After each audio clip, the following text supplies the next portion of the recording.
से आलसी है, ये सोचता रहता है आज नहीं कल सुन लेंगे, अभी काम ज्यादा है। कल सोचता है कि कल नहीं परसों भगवान का नाम ले लेंगे, अभी तो बचपना है, जब जवानी आएगी तब कर लेंगे। लेकिन जवानी में कहता अरे अभी तो बहुत काम धंधे बढ़ गए हैं, विवाह हो गया, बच्चे हो गए हैं, अब पैसा कमाना है, बराबरी करनी है, भजन बैठ के कौन करे। लेकिन कहता है कि अभी बुढ़ापा तो बाकी है। अरे भैया बुढ़ापे में भजन करना ही क्या है, बुढ़ापे में बच्चे बड़े बड़े हो जाएंगे और सब कमाने लगेंगे, हमारे ऊपर से भार हट जाएगा, तब हम भजन करेंगे। लेकिन बुढ़ापा आता है तो वो माया और घेर लेती है। जिस माया को कमाया है अब वो माया पीछे नहीं छोड़ती, तो धीरे धीरे दांत भी गिर जाते हैं। तब कहता भी अगर राम है तो आम निकलता है, फिर राम नहीं निकलता है। एक श्लोक आप लोगों ने सुना होगा, आज यहीं से अपनी हम कथा प्रारंभ कर रहे हैं। रात्रिर्गमिष्यति भविष्यति सुप्रभातम् भास्वानुदेशयति हसंसति पंकजश्री इत्थं विचिन्त्यते कोसगते द्वैरभे हा हंत हंत नलिनी गज उच्चहारा। एक बार की बात है, एक भंवरा कमल के फूल में आकर के बंद हो गया। कमल का पराग लेने के लिए आया और ज्यों ही सूर्य अस्त होने लगा तो कमल बंद हो गया। देखो कमल का फूल रात में बंद हो जाता है और सूर्य की किरण पड़ती है तब वो प्रकाशित होता है, खुलता है। तो शाम के समय बैठा और रस में इतना मग्न हो गया कि उसे रस लेते लेते पता ही नहीं चला कि कब संध्या हो गई, कब रात्रि हो गई और फूल कब बंद हो गया। अब देखिए वो भंवरा बंद है कमल के अंदर तो सोच रहा है रात्रिर्गमिष्यति भविष्यति सुप्रभातम, ये रात बीत जाएगी। रात्रिर्गमिष्यति भविष्यति सुप्रभातम, ये रात बीत जाएगी, सुबह होगा। सुबह होगा तो क्या होगा, का सुबह भुवन भास्कर भगवान सूर्यदेव उदय होंगे और उदय होकर के उनकी किरणें इस कमल के फूल पर पड़ेंगी और ये जब किरणें पड़ेंगी तो ये कमल हंसने लगेगा, यानी कमल खिल जाएगा।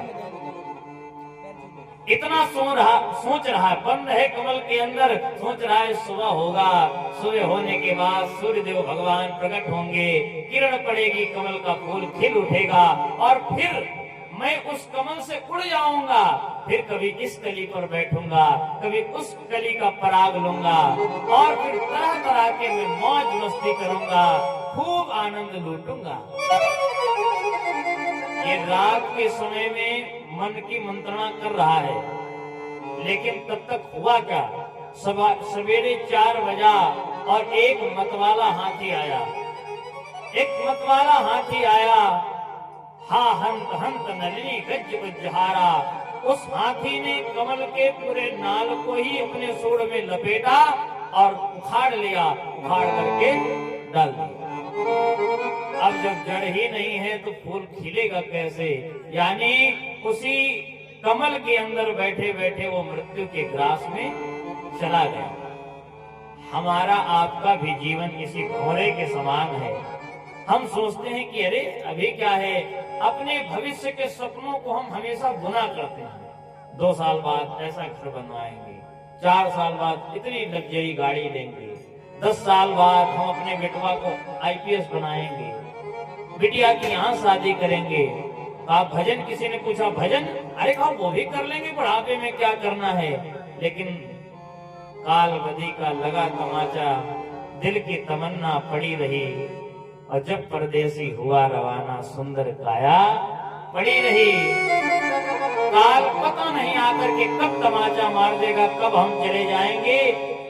व्यक्ति अपनी कामनाओं में ही घिरा रहता है और अपने जीवन के कल्याण के बारे में कभी नहीं सोचता है। जहां उसे नित्य रहना है, जहां से आया है उसके बारे में नहीं सोच रहा है, केवल इस संसार के बारे में, जहां क्षणभंगुर जीवन है। क्षणभंगुर जीवन की कलिका कल प्रात को जाने खिली न खिली, मलयागिर की शुचि शीतल मंद समीर सुगंध चली न चली। कल काल कुठार लिए फरता, तन नम्र पे चोट झिली न झिली, और भजले हरिनाम अरी रसना, कल प्रात को जाने हिली न हिली, कल प्रात को जाने हिली न हिली। सोनकाद ऋषियों को श्री सूत जी कथा श्रवण करा रहे हैं। और कल आप लोगों ने भागवत की प्रथम स्कंद की चर्चा सुनी थी, प्रथम श्लोक की चर्चा सुनी थी, दूसरे श्लोक की चर्चा सुनी और फिर तीसरे श्लोक की भी चर्चा सुनी। आइए, भागवत जी की रचना श्रीमद् भागवत की वेदव्यास जी महाराज ने की। इसके बाद श्री सूत जी महाराज सोनकाद ऋषियों से 6 प्रश्न करते हैं और इन्हीं 6 प्रश्नों का उत्तर पूरी भागवत में है। किम से शास्त्रम सारा का स्वावतार प्रयोजनम, किम कर्म के तावतारस्य धर्मम कम शरणम गतः। 6 प्रश्न कौन कौन से हैं? यही भागवत का मूल है। इन्हीं 6 प्रश्नों में ही पूरी भागवत है। पहला प्रश्न है कि हे महाराज, जीवन का परम लक्ष्य क्या है? जीवन का हमारे परम लक्ष्य क्या है? दूसरा प्रश्न है किम श्रेया शास्त्रम सारा का स्वावतार प्रयोजनम, समस्त शास्त्रों का सार क्या है? ये जितने वेद हैं, पुराण हैं, उपनिषद हैं, इसलिए समस्त शास्त्रों का सार क्या है? एक व्यक्ति पूरे जीवन में पूरे शास्त्र वेदों को नहीं पढ़ सकता है, इसलिए समस्त शास्त्रों का सार क्या है? ये दूसरा प्रश्न। और तीसरा प्रश्न है कास्वावतार प्रयोजनम। हमने सुना है भगवान इस पृथ्वी पर अवतार लेकर के आते हैं दुष्टों का दमन करने के लिए, लेकिन प्रभु एक बात बताएं, जिन भगवान की भ्रकुटी टेढ़ी करने मात्र से ये सृष्टि में प्रलय आ जाता है, वो क्या रावण कंस को नहीं मार सकते हैं? अरे वो चाहे तो एक चुटकी बजाएं और इन सब दैत्यों का खात्मा हो जाएगा। इसलिए उनके अवतार लेने का मुख्य हेतु क्या है? ये तीसरा प्रश्न। चौथा प्रश्न है कि भगवान ने अवतार लिए हैं तो कितने लिए हैं और कहां कहां पर लिए हैं? पांचवा प्रश्न है किम श्रेया शास्त्रम सारा कास्वावतार प्रयोजनम, किम कर्मा केतावतारस्य। हमें अपने जीवन में क्या कर्म करना चाहिए?